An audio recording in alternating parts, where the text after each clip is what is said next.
ನಮೋ ವಾಲ್ಮೀಕಿ. ನಮಸ್ಕಾರ ಬಂಧುಗಳೇ. ನಾನು ನಿವೃತ್ತ ಪ್ರಾಧ್ಯಾಪಕ ಡಾಕ್ಟರ್ ಅರ್ಜುನ್ ಪಂಗನ್ನವರ್. ಹೇ ಸೀತಾರಾಮ್ ವಾಹಿನಿಯ ಅಂದು ಇಂದು ಚಿಂತನ ಕಾರ್ಯಕ್ರಮದ ಹೇ ಸೀತಾರಾಮ್ ವಾಹಿನಿಯ ವಾಲ್ಮೀಕಿ ರಾಮಾಯಣ ಅಂದು ಇಂದು ಚಿಂತನ ಕಾರ್ಯಕ್ರಮದ 510ನೇ ಸಂಚಿಕೆಗೆ ತಮ್ಮೆಲ್ಲರಿಗೂ ಸ್ವಾಗತ. ನಾನು ಹಿಂದಿನ ಸಂಚಿಕೆಯಲ್ಲಿ ಹನುಮಾನನು ಲಂಕೆ ನಗರದತ್ತ ಒಂದು 100 ಯೋಜನೆಯ ಉದ್ದದ ದಾರಿಯನ್ನು ಕ್ರಮಿಸಿಕೊಂಡು ಬರ್ತಾನೆ. ಲಂಕೆಯ ಭದ್ರತೆಯನ್ನು ನೋಡ್ತಾನೆ, ಆಲೋಚನೆಗೆ ಒಳಗಾಗ್ತಾನೆ. ಯಾವ ರೀತಿಯಿಂದ ನಾನು ಹೋಗಬೇಕು, ಯಾವ ರೂಪದಲ್ಲಿ ಹೋಗಬೇಕು, ಏನು ಯುದ್ಧ ಮಾಡಬೇಕು ಅಥವಾ ಅವ್ರನ್ನ ಎದುರಿಗೆ ಬಂದವ್ರನ್ನ ಸಾಯಿಸ್ತಾ ಮುಂದೆ ಹೋಗಬೇಕು, ಎಲ್ಲ ಆಲೋಚನೆ ಮಾಡಿದಾಗ ಹೇಳ್ತಾನೆ. ತನ್ನಷ್ಟೇ ಅವರು ನಮ್ಮಂಗೆ ಯೋಚನೆಗಳು ಹೊಂದಿರ್ತಾರೆ. ಸಪೋಸ್ ಅವ್ರಿಗೆ ಒಂದು ವೇಳೆ ಗೊತ್ತಾಯ್ತಂದರೆ ನಾನು ರಾಮನ ಕಾರ್ಯಕ್ಕಾಗಿ ಬಂದಾನೆ ಅಂತಂದರೆ ಯುದ್ಧದಾಗ ಒಂದು ಸಲ ನಾನು ಅವ್ರು ಹೊಡಿಬೋದು, ಅವ್ರು ನಾನು ಹೊಡಿಬೋದು. ಈ ಬೇರೆ ರೀತಿಯಿಂದ ಹೊಂಟಂದ್ರೆ ಏನಾಗ್ತೈತಿ, ಅವ್ರಿಗೆ ಗೊತ್ತಾಗುವಂಗೆ ಹೊಂಟಿದ್ರೆ ಗೊತ್ತಾಗದಂಗೆ ಹೋಗ್ಬೇಕು. ನಾನು ಅವ್ರಿಗೆ ಗೊತ್ತಾಗುವಂತೆ ಹೋದ್ನಂದ್ರೆ ನಾ ಬಂದ ಕೆಲಸ ಆಗೋದಿಲ್ಲ, ರಾಮನ ಸೇವೆ ಮಾಡೋಕ್ಕೆ ಸಾಧ್ಯ ಇಲ್ಲ. ನಾನೇನು ಮಾಡಬೇಕಂದ್ರೆ ಅವರಿಗೆ ಗೊತ್ತಾಗದಂಗೆ ನನ್ನ ರೂಪವನ್ನು ಚಿಕ್ಕ ಗಾತ್ರಕ್ಕಿಳಿಸಿ ರಾತ್ರಿ ಹೇಗಾದರೂ ಮಾಡಿ ನುಸುಳು ಹೋಗಿ ಲಂಕಾ ನಗರದಲ್ಲಿ ಪ್ರತಿ ಕಟ್ಟಡದಲ್ಲಿ ಸಂಚರಿಸಿ ಅವರನ್ನು ಹುಡುಕಬೇಕು ಸೀತೆಯನ್ನು ಅಂತ ಹೇಳಿ ಒಂದು ತೀರ್ಮಾನಕ್ಕೆ ಬರ್ತಾನೆ. ರಾತ್ರಿ ಆಗುವುದನ್ನು ಕಾಯ್ತಿರ್ತಾನೆ. ಮುಂದುವರೆದು ಸೂರ್ಯಾಸ್ತಯವಾಯಿತು, ಬೆಕ್ಕಿನ ಗಾತ್ರ ಪಡೆದ ಹನುಮ ನೋಟ ವಿಸ್ಮಯ. ರಾತ್ರಿ ಆಯಿತು, ಆದ ತಕ್ಷಣ ಏನು ಮಾಡಿದ, ಬೆಕ್ಕಿನ ಗಾತ್ರಕ್ಕೆ ಇಳಿದ, ಸಣ್ಣ ಗಾತ್ರಕ್ಕೆ ಇಳಿದ. ಸಣ್ಣ ಗಾತ್ರಕ್ಕೆ ಇಳಿದವನು ಏನು ಮಾಡಿದಂದರೆ ಲಂಕೆ ಒಳಗಡೆಗೆ ನುಸುಳುವ ತಯಾರಿಯನ್ನು ನಡೆಸಿದ. ಸಂಜೆಯಲ್ಲಿ ಕಾಲಧಾರಿ ಸಂಧಿಗಳಲ್ಲಿ ಹನುಮ ನುಸುಳಿದ ಲಂಕಾ ನಗರದಲ್ಲಿ. ಅಲ್ಲೆಲ್ಲೇ ಕಾಲ್ದಾರಿಗಳಿದ್ದು, ಆ ಕಾಲ್ದಾರಿಗಳಲ್ಲಿ ನುಸುಳಿ ಹೋಗೋಂಥ ಸಣ್ಣ ಸಂಧಿಗಳು ಇಲ್ಲದ ಹುಡುಕಿದ. ಸಾಮಾನ್ಯವಾಗಿ ಇರ್ತಿರ್ತಾವೆ, ಕೋಟೆಯಲ್ಲಿ ನೀರು ಹರಿದು ಹಾಕೋ ಸಂಧಿ ಬಿಟ್ಟಿರ್ತಾರೆ, ಅಲ್ಲೆಲ್ಲೇ ಕೆಲವೊಂದು ಕಿಂಡಿಗಳಿರ್ತಾವೆ. ಹೀಗೆ ಅಲ್ಲಿಲ್ಲ ಸ್ವಲ್ಪ ಏನಾದರೂ ಕಾಲ್ದಾರಿಗೆ ಹೋಗೋ ಕಾಲಕ್ಕೆ ಎಲ್ಲರೂ ಸಂಧಿಗಿಂದಿದ್ದು ಅಂದರೆ ಅದನ್ನು ಉಪಯೋಗ ಮಾಡ್ತಾನೆ. ಜನ ಕಾಲ್ದಾರಿ ಬಳಸ್ತಾರೆ, ಕಾಲ್ದಾರಿಗೆ ಹೋಗೋ ಕಾಲಕ್ಕೆ ಏನಾದರೂ ಒಂದು ಸೀಕ್ರೆಟ್ ಇಲ್ಲ ವಿಚಾರ ಮಾಡಿರ್ತಾರೆ ಅವರು ಅಂತ ತಿಳ್ಕೊಂಡು ಹೋಗಿ ಆ ಕಾಲ್ದಾರಿ ಮೂಲಕ ಹೋಗಿ ಅವನೇನು ಮಾಡ್ತಾನಂದ್ರೆ ಎಲ್ಲಾದರೂ ಕಿಂಡಿದೆಯೇನಾ ಸಂಧಿ ಇದೆಯೇನಾ ನೋಡ್ತಾನೆ. ಅಲ್ಲಿ ನೋಡ್ಕೊಂಡು ಏನು ಮಾಡ್ತಾನೆ ಹನುಮ ಆ ಸಂಧಿ ಮೂಲಕ ನುಸುಳ್ತಾನೆ, ಲಂಕಾ ನಗರಕ್ಕೆ ಹೋಗ್ತಾನೆ.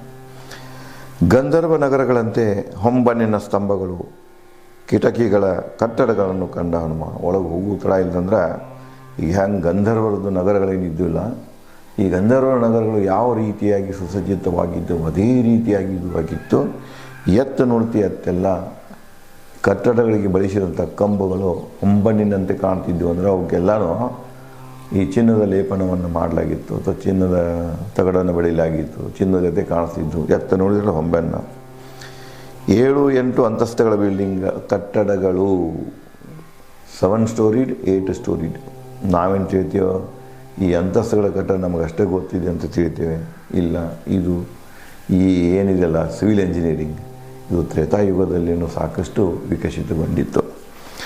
ಅಲ್ಲಿ 7 ಮಜಲದು 8 ಮಜಲದು ಕಟ್ಟಡಗಳನ್ನು ನೋಡ್ತಾನೆ. ಚಿನ್ನರತ್ನ ಸ್ಫಟಿಕಗಳಿಂದ ಹೊಳೆಯುವ ಛಾವಣಿಗಳು, ಆ ಕಟ್ಟಡಗಳ ಮೇಲೆ ಇದ್ದಂಥ ಛಾವಣಿಗಳು ಚಿನ್ನರತ್ನ ಸ್ಫಟಿಕಗಳಿಂದ ಅಲಂಕಾರಗೊಳಿಸಿದ್ದರು. ಬೆಕ್ಕಿನ ಕನ್ನಗಳಂತೆ ಹೊಳೆಯುವ ಛಾವಣಿ ಕಟ್ಟಡಗಳು ರಾಕ್ಷಸರ ಮನೆಗಳು. ಆ ರಾಕ್ಷಸರ ಮನೆಗಳು ಅವತ್ತದೇನು ಕಟ್ಟಡಗಳಲ್ಲಿ ನೋಡ್ತಿರ್ತಾನೆ, ಬೆಕ್ಕಿನ ಕನ್ನಗತೆ ಕಾಣ್ತಿರ್ತಾವ, ಹೊಳಿತಿರ್ತಾವ.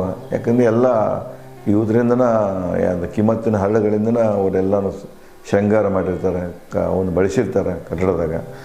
ಹೀಗಾಗಿ ಅವೆಲ್ಲ ಯಾರೋ ಮನೆ ಇದ್ದು ಅಂದ್ರೆ ರಾಕ್ಷಸರ ಮನೆಗಳಾಗಿದ್ದು. ಬಣ್ಣ ಬಣ್ಣದ ಚಿನ್ನದ ಕಮಾನುಗಳು ಅಲಂಕರಿಸಿದ್ದವು. ಎಲ್ಲ ದಿಕ್ಕುಗಳಿಂದ ಲಂಕೆಯನ್ನು ಕಂಡ ಕಲ್ಪನಾತೀತ, ಕಲ್ಪನೆ ಮಾಡೋಕ್ಕೂ ಸಾಧ್ಯ ಇಲ್ಲ ಅಷ್ಟು ಸುಂದರವಾದಂತಹ ಲಂಕಾ ನಗರಿಯ ಕಟ್ಟಡಗಳಾಗಿದ್ದವು. ಎಲ್ಲ ದಿಕ್ಕಿನಿಂದ ನೋಡಕತ್ತೆ, ಎಲ್ಲ ಕಡೆ ಎಲ್ಲ 4 ದಿಕ್ಕಿನಾಗ ವೀಕ್ಷಿಸಿ ನೋಡಿ ನಾವು ಎಲ್ಲ ದಿಕ್ಕುಗಳಲ್ಲಿನೂ ಅಲಂಕೃತ ಕಟ್ಟಡಗಳೇ ಕಾಣ್ತಾ ಇದ್ದೆವು. ಸುಂದರ ಲಂಕಾ ನಗರ ಹನುಮ ವಶಪಡಿಸಿಕೊಳ್ಳಲು ಚಿಂತಿತನಾದ ಹರುಷಿತನಾದ ಸೀತೆ ಹುಡುಕಲು ಅಂತಾನೋ ನೋಡ್ತಾನೋ ಏನಿಲ್ಲ ಇದನ್ನು ಇವ್ರನ್ನೆಲ್ಲ ಹೊಡೆದು ಯುದ್ಧ ಮಾಡಿ ಇದನ್ನೇ ಲಂಕಾ ನಗರಿನ ನಾವು ಕಬ್ಜಾ ತಗೋಬೇಕು. ಸೀತೆಯನ್ನು ಹರ್ಷಿತ ಐನಾಥ್ ಮೇಡಮ್ ಭಾಳ ಚಂದ ಐತೆ ನಗರಿ ಇದ ಹರ್ಷಗೊಂಡೆ ಮೊದಲು ಸೀತೆನ ಹುಡುಕೋನು ಆಮೇಲೆ ಇದನ್ನು ವಿಚಾರ ಮಾಡೋಣ ಅಂತ ಹೇಳ್ತಾನೆ. ಸಾವಿರ ಸಾವಿರ ಕಿರಣಗಳೊಂದಿಗೆ ಉದಯಿಸಿದ ಹನುಮಾನನ ಸಹಾಯ ಮಾಡಲೆಂದೇ ಚಂದ್ರ. ಹುಣ್ಣಿಮೆ ದಿನ ಅದು ಸೂರ್ಯಾಸ್ತಯ ಆಯಿತು. ಹುಣ್ಣಿಮೆಯಾಗಿ ಒಂದು ದಿವಸ 2 ದಿವಸ ಆಗಿರಬೇಕಿದು. ಕತ್ತಲಾಗುತ್ತಲೇ ಪೂರ್ವಕ ಚಂದ್ರ ಉದಯಿಸಿದ. ಇಲ್ಲಿ ಕವಿ ಏನು ಹೇಳ್ತಾನೆ, ಚಂದ್ರ ಯಾಕೆ ಉದಯಿಸಿದಂದ್ರೆ ರಾತ್ರಿ ಕತ್ತಲಲ್ಲಿ ಹನುಮಾನನಿಗೆ ಸಹಾಯ ಮಾಡುವುದಕ್ಕಾಗಿ, ಸೀತೆಯನ್ನು ಹುಡುಕಲು ಸಹಾಯ ಮಾಡುವುದಕ್ಕೆ ಚಂದ್ರ ಉದಯಿಸಿದ ಅಂತ ಕವಿಗೆ ಭಾಸವಾಗ್ತಿದೆ. ಮುಂದೆ ಸರೋವರದಲ್ಲಿ ಹಂಸ ಈಜುವಂತೆ ನಕ್ಷತ್ರಗಳ ಮಧ್ಯೆ ಶಂಖದಂತೆ ಹೊಳೆಯುವ ಕ್ಷೀರವರ್ಣದ ಚಂದ್ರನ ಕಂಡ ಹನುಮಾನನ ವಾಲ್ಮೀಕಿಯವರು ಇಲ್ಲೇ ಈ ಸಂದರ್ಭದಲ್ಲಿ ಲಂಕೆಯಲ್ಲಿ ಉದಯಿಸಿದಂಥ ಚಂದ್ರನನ್ನು ಈ ರೀತಿಯಾಗಿ ಬಣ್ಣಿಸ್ತಾರೆ. ಸರೋವರದಲ್ಲಿ ಹಂಸ ಈಜುವಂತೆ, ಅದೇನು ಮ್ಯಾಗ ಇರಾಕಿದ್ದಲ್ಲ ಪೂರ್ವಕ ಆಕಾಶದತ್ತ, ಅದು ಅವನಿಗೆ ವಾಲ್ಮೀಕಿಯವರಿಗೆ ಹ್ಯಾಂಗೆ ಕಾಣಿಸ್ತಂದ್ರೆ, ಕವಿಗೆ ಹ್ಯಾಂಗೆ ಕಾಣಿಸ್ತಂದ್ರೆ ಸರೋವರದಲ್ಲಿ ಈಜುವಂಥ ಬಿಳಿ ಹಂಸದಂತೆ ಕಂಡಿತು. ನಕ್ಷತ್ರಗಳ ಮಧ್ಯೆ ಶಂಖದಂತೆ ಹೊಳೆಯುವ, ನಕ್ಷತ್ರಗಳ ಮಧ್ಯೆ ಒಂದು ಶಂಖದಂತೆ ಹೊಳಿತಾ ಇತ್ತು. ಕ್ಷೀರವರ್ಣದಂಥ ಹಾಲಿನ ಬಣ್ಣದ ಚಂದ್ರನ ಕಂಡ ಹನುಮ. ಚಂದ್ರನ ಬಣ್ಣ ಸಂಪೂರ್ಣವಾಗಿ ಹಾಲಿನಂತೆ ಕಾಣಿಸ್ತಾ ಇತ್ತು, ಶ್ವೇತವಾಗಿ ಕಾಣಿಸ್ತಾ ಇತ್ತು.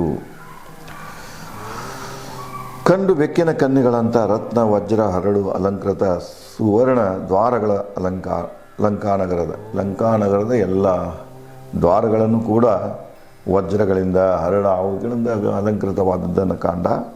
ಹೃದಯ ಹಿಗ್ಗಿತು ಹನುಮಾನನ ವೈಡೂರ್ಯ ವೇದಿಕೆ, ರತ್ನಲೇಪಿತ ನೆಲಹಾಸಿಗೆ, ಚಿನ್ನ ಬೆಳ್ಳಿಯ ಆನೆಗಳು.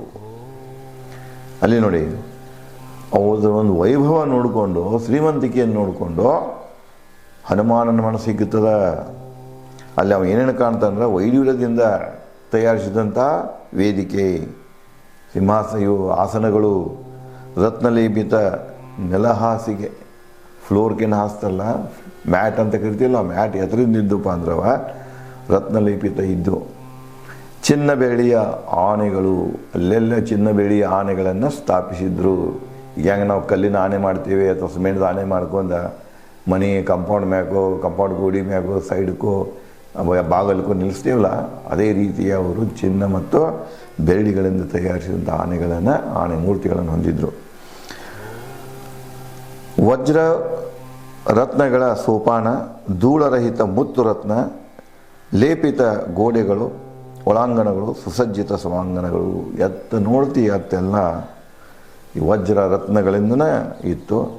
ಬಹಳ ಸ್ವಚ್ಛ ಇತ್ತು, ಎಲ್ಲಿಯೂ ಧೂಳು ಕಾಣಿಸ್ಲಿಲ್ಲ. ಮುತ್ತು ರತ್ನಗಳ ಲೇಪಿತ ಗೋಡೆಗಳಿದ್ದವು. ಒಳಾಂಗಣದ ಗೋಡೆಗಳು ಕೂಡ ಮುತ್ತು ವಜ್ರಗಳಿಂದ ತುಂಬಿತ್ತು. ನೋಡ್ತಿ ಅತ್ತೆಲ್ಲ ಸುಸಜ್ಜಿತ ಸಭಾಂಗಣಗಳು ಕಾಣಿಸ್ತಾ ಇದ್ದವು. ಸಭಾಂಗಣಗಳು, ಅಲ್ಲೆಲ್ಲ ಸಭಾಂಗಣಗಳನ್ನು ನೋಡ್ತಾನೆ. ಗುಂಜಿಸುವ ಕ್ರೌಂಚ ನವಿಲುಗಳ ಧ್ವನಿ. ಆ ಒಂದು ಸಭಾಂಗಣದಲ್ಲಿ, ವಿಶಾಲವಾದ ಸಭಾಂಗಣಗಳಲ್ಲಿ ಅಥವಾ ಪರಿಸರದಲ್ಲಿ ಕ್ರೌಂಚ ಪಕ್ಷಿಯ ಮತ್ತು ನವಿಲುಗಳ ಧ್ವನಿ ಹೆಚ್ಚು ಪ್ರತಿಧ್ವನಿಸುತ್ತಾ ಇತ್ತು, ಗುಂಜಿಸ್ತಾ ಇತ್ತು, ಪ್ರತಿಧ್ವನಿಸುತ್ತಾ ಇತ್ತು. ಆಕಾಶಕ್ಕೆ ಹಾರುವ ಹಂಸಗಳತ್ತ ವಿಸ್ಮಯ. ಮತ್ತು ಅದೇ ವೇಳೆಯಲ್ಲಿ ಹಂಸಗಳು ಕೂಡ ಆನಂದದಿಂದ ಅತ್ತ ಇತ್ತ ಹಾರುವುದನ್ನು ಕಂಡ.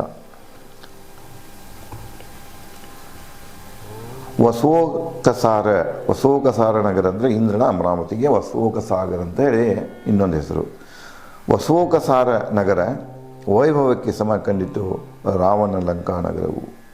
ಇಂದ್ರನ ಅಮರಾವತಿಗೆ ಈ ಲಂಕಾನಗರಿ ಸಮವಾಗಿ ಕಂಡಿತು. ಅಂದರೆ ಯಾವುದರಲ್ಲಿಯೂ ಅಮರಾವತಿಗೆ ಕಡಿಮೆ ಇಲ್ಲದ ಹಂಗೆ ಲಂಕಾನಗರಿ ಕಂಗೊಳಿಸುತ್ತಿತ್ತು. ನಗರಗಳಲ್ಲಿ ಸರ್ವೋತ್ತಮ ರಾವಣನ ಲಂಕಾ ಸಮೃದ್ಧ ರಮ್ಯ ಶುಭ ಕಂಡು ಹನುಮ ನುಡಿದ. ಎಷ್ಟು ಆ ಕಾಲದಾಗ ನಗರಗಳಿದ್ದುವ ನಗರ ಉಲ್ಲೇಖ ಇದೆ, ರಾಮಾಯಣದಲ್ಲಿ ಅಲ್ಲೆಲ್ಲ ಬಂದಿದೆ ಉಲ್ಲೇಖ, ಹೇಳ್ತಾ ಇದ್ದೇನೆ ನಿಮಗೆ. ಆ ಎಲ್ಲ ನಗರಿಗಳಲ್ಲಿನೇ ಸರ್ವೋತ್ತಮ ನಗರಿ ಅಂದರೆ ರಾವಣನ ಲಂಕೆ. ಶ್ರೇಷ್ಠ ನಗರಿ ಅಂದರೆ ಅಂದಿನ ಜಂಬೂ ದ್ವೀಪದಲ್ಲಿ ಇರುವಂಥ ಈ ಜನಪದಗಳೇನಿದ್ದು, ರಾಜ್ಯಗಳೇನಿದ್ದು, ಸಾಮ್ರಾಟಗಳೇನಿದ್ದು ಎಲ್ಲರದು ಅರಮನೆಯ ಇದು ರಾಜಧಾನಿಗಳನ್ನು ನೋಡಿದಾಗ ಈ ರಾಜಧಾನಿ ಏನಿದೆಯಲ್ಲ, ಯಾವುದು ಲಂಕಾ ನಗರಿ ಏನಿದೆ, ನಗರಗಳನ್ನು ನೋಡಿದಾಗ ಅವಾಗ ಸಿಟಿ ಸ್ಟೇಟ್ಸ್ ಅಂತ ಕರಿತಿದ್ರು. ಸಿಟಿ ಸ್ಟೇಟ್ಸ್ ಕಲ್ಪನೆ ಇತ್ತದು, ನಗರ ರಾಜ್ಯಗಳು. ಆಗ ಇರುವಂಥ ನಗರ ರಾಜ್ಯಗಳಲ್ಲಿನೇ ಲಂಕಾ ನಗರ ರಾಜ್ಯ ಹನುಮಾನನಿಗೆ ಶ್ರೇಷ್ಠವಾಗಿ ಕಂಡಿತು. ಯಾಕಂದರೆ ಅಲ್ಲಿ ಸಮೃದ್ಧಿ ಇದೆ, ರಮ್ಯತೆ ಇದೆ, ಶುಭ ಇದೆ, ಎಲ್ಲನೂ ನೋಡೋಕ್ಕೆ ಹರ್ಷನೂ ಇದೆ, ಎಲ್ಲನೂ ತುಂಬಿ ತುಳುಕ್ತಾ ಇರುವಂತಹ ನಗರಿ, ಅಮರಾವತಿಗೆ ಸಮಾನವಾದಂಥ ನಗರಿ ಲಂಕಾ ನಗರಿ ಅಂತ ಹನುಮ ನುಡಿದ. ಇದನ್ನು ಕಂಡು ಹನುಮ ನುಡಿತಾನೆ ಏನಂತಂದ್ರೆ, ಆಯುಧ ಸುಸಜ್ಜಿತ ಸೈನ್ಯ ಕಾವಲದ ಲಂಕಾ ರಾವಣ ಲಂಕೆ ಯಾರಿಂದಲೂ ಗೆಲ್ಲಲು ಅಸಾಧ್ಯ. ಎಲ್ಲ ನೋಡಿಕೊಂಡ ಸ್ವತಃ ಹನುಮಾನ ಹೇಳ್ತಾನೆ, ಇದನ್ನು ಯಾರಿಂದಲೂ ಗೆಲ್ಲಕ್ಕೆ ಸಾಧ್ಯ ಇಲ್ಲ. ಅಷ್ಟೊಂದು ಸುಸಜ್ಜಿತ ನಗರಿ ಇದೆ, ಸೈನ್ಯದ ಕಾವಲಿದೆ, ಸರ್ಪಗಾವಲಿದ್ದಂಗೆ ಅದ ಸೈನ್ಯದ ಕಾವಲು. ಮೊದಲನೇದಾಗಿ ಅದಕ್ಕೆ ನಾವು ವನದುರ್ಗ ಅಂತ ಹೇಳೇನೆ, ದೇವದುರ್ಗ ಅಂತ ಹೇಳೇನೆ. ದೇವದುರ್ಗ ಅಂದರೆ 4 ಕಡೆಯಿಂದ ನಿಸರ್ಗದ ರಕ್ಷಣೆ ಇದೆ, ಸಮುದ್ರ ಇದೆ, ಬೆಟ್ಟ ಪರ್ವತಗಳಿಂದ ಆವರಿಸಿಕೊಂಡಿದೆ, ದಟ್ಟ ಅರಣ್ಯಗಳದಾವ, ಇವೆಲ್ಲ ನ್ಯಾಚುರಲ್ ಪ್ರೊಟೆಕ್ಷನ್ ಇತ್ತು ಅದಕ್ಕೆ.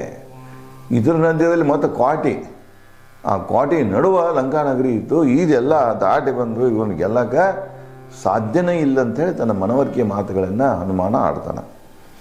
ಈ ಭೂಮಿ ಗೆಲ್ಲಲು ಸಾಧ್ಯ ಕುಮುದ, ಇಲ್ಲವೇ ಅಂಗದ, ಇಲ್ಲವೇ ಸುಷೇನ, ಇಲ್ಲವೇ ಮೈಂದ, ಇಲ್ಲವೇ ದ್ವಿಧ ಇವರಿಂದ.